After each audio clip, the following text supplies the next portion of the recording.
Okay, let's talk about some wine tonight. Red wine.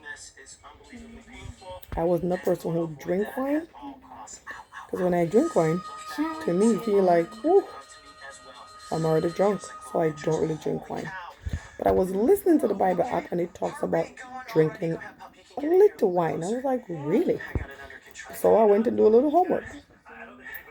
And it's in First Timothy, verse 5, 23.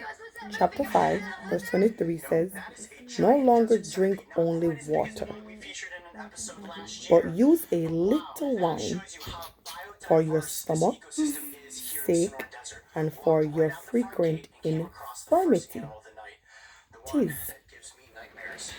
in other hand, a little wine. But then, let me put this wine down a little bit so I could skip over. Then it goes back to remind me in Ephesians 5 verse 18. Ephesians. So wine. Let me see what Ephesians is saying. Ephesians is saying, even though I kind of checked it, Ephesians is saying in verse 5, verse 18, do not be drunk with wine. Do not be drunk with wine, in which is despairing.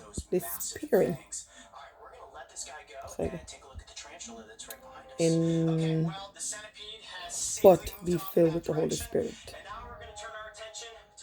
In another sense,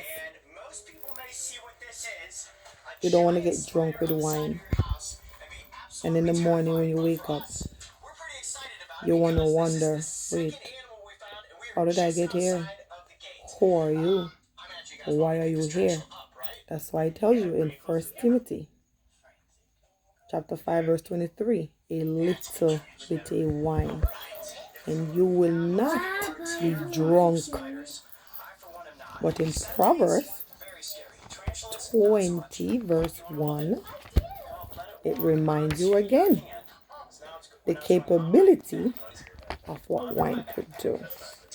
Despairing means you could, when you drink but so much, you perform yourself into acts that you shouldn't be performing because the wine got you to a point where you didn't even realize what's going on. That's not what wine is for. But in Proverbs 20 verse 1, wine is a mocker. So not because it tells you could have a little wine. It says a little wine. Oh, don't take a little. Oh, it's a little bit more. And then the next thing you know, it's 2 bottles. And then in Proverbs 20 verse 1 reminds you, wine is a mocker. Strong drink is a baller. Brawler. Hope I'm pronouncing these words right. And whomsoever is led astray by it is not wise. Brawler, in other words, is saying you're drunk to the point where you're noisy, you're loud, you're engaging in fights and argument because the wine lead from a little sip to a whole bottle to a 2, to the point where you wake up in the morning, you don't know who are these, how'd you get here, why are you here, and etc., to the point where you're in fights and arguments. When you wake up in the morning, you realize, oh wait, why am I in jail? How did I even get here? When you have a splitting headache, because why?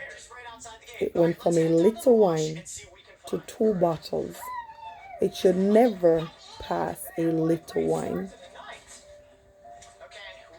Once a week. But if you're not strong and you're fighting the fight, coming from drinking too much that you're a mocker, leave it alone. you're engaging in fights and argument, let it be.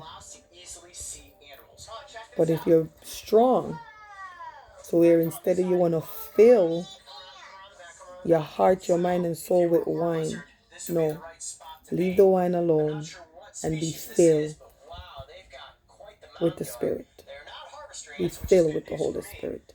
But a little wine is good for the stomach, good for the infirmities of the stomach. It's not to be abused. It's not to be gulped down. No, not at all. I think I've been drinking this since 8 o'clock. What time is it? Hmm? What time is it? Time for you to go to bed. It probably is. It's 11:43. 11:43. That means it's almost midnight and I am still drinking this. Still, I'm drinking it. But the reminders are here. The words are here. Search it for yourself. Look it up. And if you have any difference, send it on over to me. And I will research it and check it for myself. But do not let wine let you be a mocker, a fighter, a noisy person. But continue to be filled with the Spirit. A glass a day. Like I said, I've been drinking it since about 7:30, about 8 o'clock. It's almost 12 o'clock. I don't want to be a mocker, and I don't want to be led astray, but to remain filled with the Holy Spirit. Yeah. But the health benefits, I'm going to take it, not abuse it.